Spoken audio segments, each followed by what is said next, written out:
반성문으로 성폭행 감형을 받아낸 군산 아내 살인사건 피고가 이번에도 여러 장의 반성문을 제출해 악어의 눈물이 아닌지 의심받고 있습니다.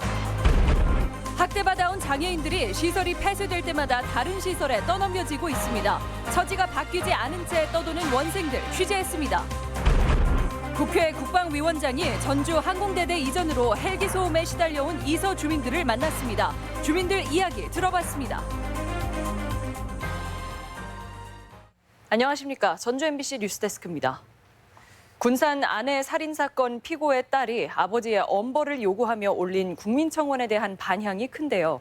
피고는 과거 여성 6명을 성폭행하고도 법원 선처로 감형을 받은 전력이 있는데 감형에는 자녀가 동원된 합의뿐 아니라 피고가 65차례 제출한 반성문이 역할을 한 것으로 보입니다.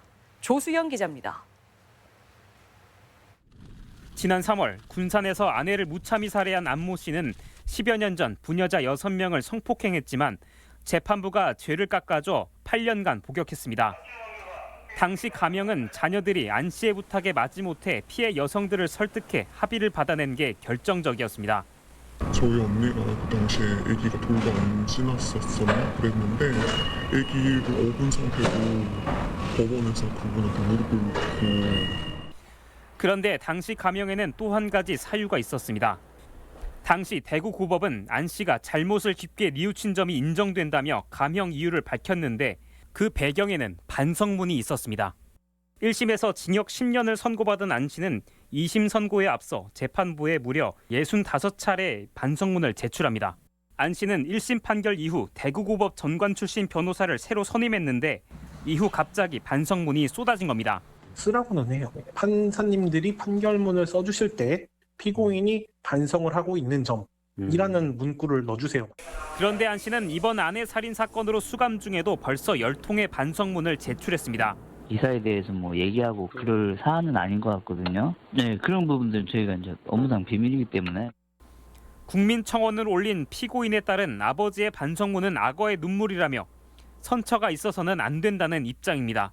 탄원서 요구를 하는 내용이라던가 합의를 원하는 내용이라던가 하는 걸 지시 내리는 내용들을 봤을 때는 반성에 관한 게 전혀 없어요. 과거 자신의 죄를 깊게 뉘우친다며 수십 장의 반성문을 쓴 피고인은 출소 1년도 안 돼 살인을 저질렀습니다. 반성문이 피고인들의 뉘우침을 판단할 최선의 수단인지 진지한 논의가 필요해 보입니다. MBC 뉴스 조수영입니다. 올해 초 원생들을 상습적으로 학대해온 장수의 한 장애인 시설이 폐쇄 절차를 밟고 있습니다. 원생들 중에는 과거 전주판 도가니로 불린 자림원 사건 당시 강제로 옮겨진 이들도 있지만 또다시 시설을 옮겨야 할 처지에 놓여 있습니다. 허현호 기자입니다.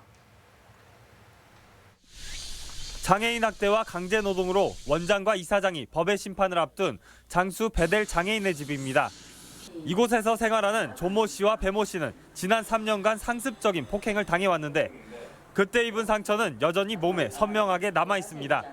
이런 백에다가 머리를 완전 수해하고 그다음에 자기 다리와 이게 휠체어 있는 거기다가 머리를 물리고 이게 일주일에 한 번 걸로 맞는다고 봐야 됩니다. 이들은 몇 년 전 전국을 떠들썩하게 했던 전주판 도가니 사건 당시 전주 자림원에서 강제로 옮겨진 원생들입니다. 자림원이 폐쇄되면서 전주시가 일방적으로 내보낸 건데 학대받는 처지는 전혀 달라지지 않은 겁니다. 통제된 그런 삶을 산 사람들은 이런 거 저항해야 될 일에 대해서 회피하게 되고 난 어차피 다른 통제된 사람들에 의해서 그냥 순종하고 살아갈 수밖에 없어. 하지만 이번에도 조 씨 등은 또다시 시설을 옮길 수밖에 없게 됐습니다. 장수군은 원생들 스스로 자립이 어려워 이전밖에 방법이 없다는 겁니다. 심한 장애가 있으신 분들은 서비스를 붙인다고 하더라도 이분들이 하는 한계가 있거든요. 시설에서 이제 도움을 받는 것이 그분들을 위해서도 그렇고 안전이나 여러 가지 문제 있을 때 대책위는 장애인들 처지를 전혀 고려하지 않은 발상이라고 비판하고 나섰습니다. 원생들의 자립 여건을 만들기 위한 조치는 해보지도 않은 채 장애인들을 내보내려 한다는 겁니다. 시설을 원치 않으신 분들은 시설에 살지 않도록 제반 기반 조건들을 좀 만들어야 되는데 좀 시설로 전환만 좀 계획하고 있는 것 같아서. 쉴 곳 없는 시설 장애인들의 고통은 사회와 행정의 무관심 속에 끊임없이 반복되고 있습니다.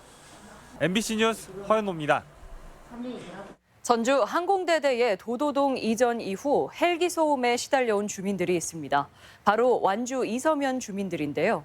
국회 국방위원장이 민원 청취에 나섰는데 주민들은 그간 쌓인 불만을 쏟아냈습니다. 김하연 기자입니다. 군용 헬기가 요란한 소리를 내며 상공을 비행합니다. 육안으로 형체가 확인될 만큼 낮은 고도입니다. 완주 이서면의 이마을 상공에도 올 초부터 항공대대 군용 헬기가 매일같이 지나다닙니다. 짧게는 5분 간격으로 심지어 야간까지 헬기가 다녀 소음 피해가 심각하다는 게 주민들 하소연입니다. 떨어질 손으로 이렇게 쳐다보면 잡을 정도 이렇게 얕게 보이죠. 글쎄 대화를 못 한다니까 그 정도라고요. 안규백 국회 국방위원장이 헬기 소음 피해를 겪고 있는 완주 이서면 주민들을 만났습니다. 주민들은 항공대대 이전으로 이서면 10여 개 마을이 소음 피해에 노출됐지만 환경영향평가나 공청회 등 주민과의 협의가 전혀 없었다고 성토했습니다. 아무런 통보도 없이 또 알림도 없이 이렇게 일방적으로 전부 침범을 하고 나서 지금 이제 와서는 모든 우리는 법적으로 잘못이 없다. 전주시와 국방부는 우리 대책이나 우리 주민들이 요구하는 일체의 서류는 알려주지도 않고 있습니다. 국가 기밀이라는 이유로 인해서. 주민 대책위는 완주군민 53,600여 명의 서명을 받아 국회에 전달했습니다. 안규백 국회 국방위원장은 노선 변경 등을 포함한 해결책을 국방부와 논의해보겠다고 말했습니다. 장주 비행 축소 문제, 또 비행 고도, 심지어는 헬기 노선 철수까지를 말씀하시고 그러는데 이런 부분들까지 다 포함을 해서 전주시 주도의 항공대대 이전 과정에서 소외돼 왔던 완주 이서면 주민들의 소음 피해 문제가 국회 차원에서 해결의 실마리를 찾을 수 있을지 주목됩니다. MBC 뉴스 김하연입니다. 전주의 마지막 기생이라 불리는 남전 허산옥 선생을 모티브로 한 저예산 영화 어게인이 국내외 영화제에 초청받으며 관심을 끌고 있습니다. 영화는 예술가로서 허 선생의 일대기와 함께 촬영지인 전주의 매력을 담고 있다고 하는데요. 한범수 기자가 소개합니다. 영화 감독을 꿈꿨지만 상처만 받은 채 고향인 전주로 돌아온 여주인공 연주. 우연한 기회에 일제강점기 권번 기생이었던 이모 할머니의 자취를 조치며 잃었던 영감을 되찾게 됩니다. 문화체육관광부 지원으로 제작비 5억 원을 투자해 만든 뮤지컬 영화 어게인의 줄거리입니다. 열심히 쓴 작품이 또 한 번 거절을 당하고 그리고 뿐만 아니라 귀찮은 아르바이트까지 떠안은 채 고향으로 내려가면서 이야기가 시작됩니다. 영화 어게인이 모티브로 삼은 인물은 전주의 마지막 기생이라 불리며 한국화에서 두각을 보였던 남전 허산옥 선생. 해방 이후에는 전주에서 한정식 집 행원을 운영하며 가난한 화가들에게 자신의 수익을 아낌없이 나눠준 일화로도 유명합니다. 영화는 예술가로서 허산옥의 일대기를 조명하면서 그녀가 사랑했던 멋의 전주의 매력을 선보입니다. 전주의 음식과 관광 명소를 소재로 한 가장 대중적인 영화라는 장르에 반영을 시켜서 지역성, 역사성을 살린 스토리에 최근 미국 주크박스 영화제와 서울국제영화제에 초청을 받았습니다. 전주 정부문화산업진흥원은 전국의 상영관 100여 곳을 확보해 올가을 어게인을 정식 개봉할 예정입니다. MBC 뉴스 한범수입니다. 세계적인 아이돌 그룹 방탄소년단이 올 여름 완주에 머물며 촬영한 영상이 공개돼 큰 관심을 끌고 있습니다. 방탄소년단은 SNS 계정과 유튜브 채널을 통해 1분 30초 분량의 해당 영상을 공개했는데 현재 조회수 190만 회를 넘기며 팬들의 주목을 받고 있습니다. 완주군 소양의 한옥마을에서 촬영된 이 영상은 한복을 입은 방탄소년단이 한국적인 느낌을 전하고 있습니다. 남원과 임실, 순창 지역 민주당 당원 명부 유출 사건과 관련해 경찰이 현직 도의원 2명을 입건했습니다. 전북경찰청 지능범죄수사대는 도 당원 명단을 무단 열람하고 유출한 혐의로 이정린, 강용구 도의원과 전 도당 사무처장 등 4명을 불구속 입건했습니다. 이들은 지난 4월 민주당 도당 사무실에서 만여 명의 당원 명단을 불법 유출한 혐의를 받고 있습니다. 평화당 정동영 대표는 오늘 지난 12일 탈당계를 낸 대한정치연대에 복귀를 촉구했지만 끝내 탈당을 결행했다며 비상체제를 구축해 재창당에 나서겠다고 밝혔습니다. 탈당파인 대한정치연대도 다음 달까지 신당 창당 준비위원회를 꾸리는 등 새로운 길 모색에 나서기로 하면서 당분간 전북 정치권 난립이 불가피해졌습니다. 익산 장전마을 사태와 관련해 한국금연운동협의회가 KTNG의 연초박 사후 관리에 대한 책임을 촉구했습니다. 한국금연운동협의회는 KTNG가 재활용업체인 장전마을 금강농산에 연초박을 판매했고 가열 가공하는 과정에 발암물질이 생성돼 집단 암 발생에 영향을 줬다고 주장했습니다. 또한 장전마을 비료공장에서 처리한 연초박 외에 다른 판매처에 공급한 분량을 공개하고 피해 대책 마련을 요구했습니다.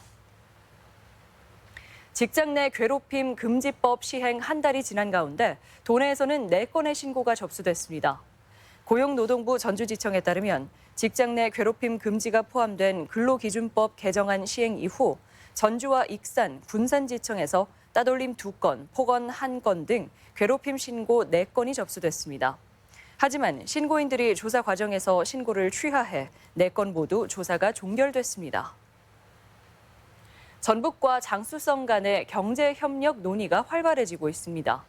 전라북도는 중국 장쑤성에서 경제교류 실무 협상을 갖고 무역 활성화와 물류 비용 절감을 위해 군산항과 대풍항 간 컨테이너선 항로 개설을 추진하기로 했습니다.